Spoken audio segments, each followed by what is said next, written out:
आज की कहानी है अब और नहीं। रिया किचन समेट कर आई तो देखा केतन अपनी माँ के साथ वीडियो कॉलिंग पर लगे हुए हैं और अपने बेटे देव की ओर उनका बिल्कुल ध्यान नहीं था। उनकी बेध्यानी का फायदा उठाकर देव ने अपने खिलौने वाली और कपड़ों की अलमारी खाली कर सारा कमरा बुरी तरह फैला दिया था। उसके हाथ और मुंह गीले बिस्किट से चिपचिपा हुआ पड़ा था, जो शायद केतन ने उसका ध्यान भटकाने के लिए दिया था ताकि वो आराम से कॉल कर सके।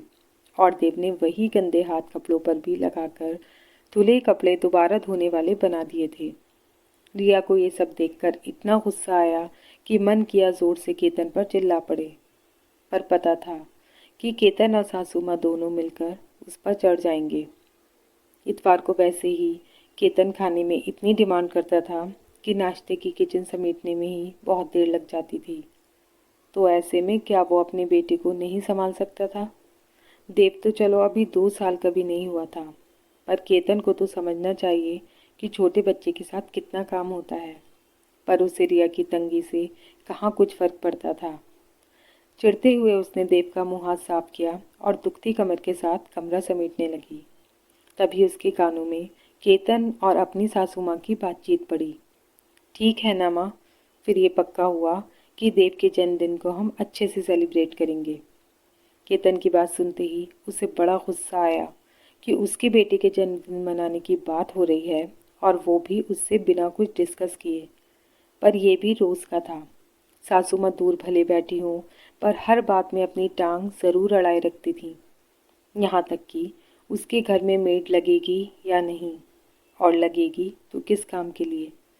बड़ी हंसी आती थी उसे जब उसकी सहेलियां उसे कहती थीं कि तू लकी है, अकेले रहती है, अब अपना मन सबके सामने खोल भी तो नहीं सकते। तभी केतन की आगे की बात सुनकर उसका माथा ठनक गया। मुझे 2 दिन के लिए ऑफिशियल टूर पर जाना है माँ, वहाँ से मैं सीधा आपके पास आऊँगा। आप और रीमा मेरे साथ आ जाना। हम देव के जन्मदिन वाले दिन सुबह 11 बजे तक यहाँ पहुँच जाएंगे और शाम को 5 बजे का पार्टी का टाइम रख लेते हैं।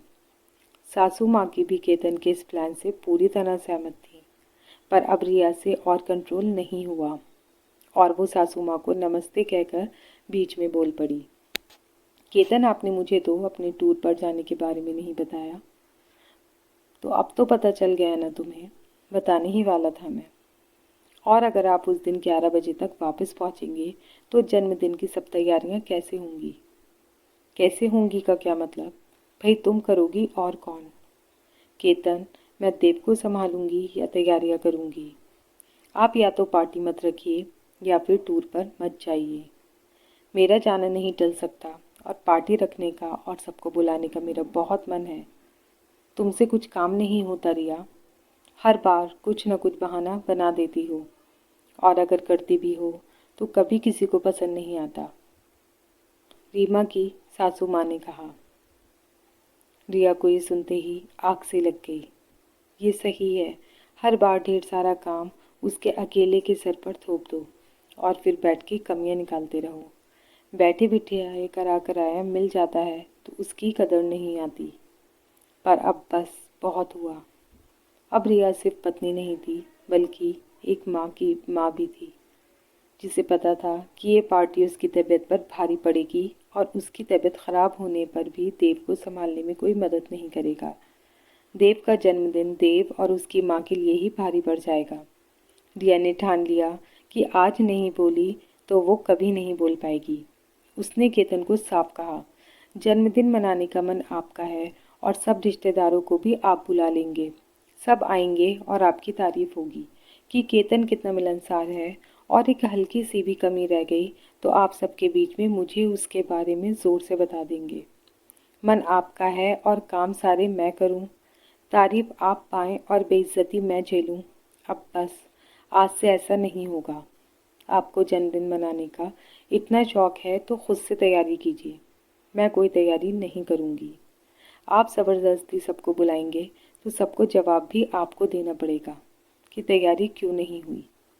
सबको पता तो चले कि सबको बुलाकर आप तो घर पर ही नहीं थे तैयारी करने को। माना मेरी भी बेइज्जती होगी साथ में, पर वो तो हर बार होती है। इस बार आप भी साथ में ही भुगतेंगे। केतन हैरान सा रिया की बात सुन रहा था। रिया बोल तो सच ही रही थी, पर वो ऐसे बोलेगी उसकी उम्मीद उसे नहीं थी। तभी केतन की माँ बोल पड़ी, मुझे पता है तुझे हमारा आना ही बुरा लगता है। उन्हें पता था कि उनका ये तुरूप का पत्ता कभी खाली नहीं जाता। ये माँ, मुझे पता था कि आप यही बोलने वाली हैं, पर आज मैं आपको मनाने वाली नहीं हूँ। आप ही तो कहती हैं हर बार कि मेरे केतन की किस्मत ख़राब है जो तुझसे शादी हुई।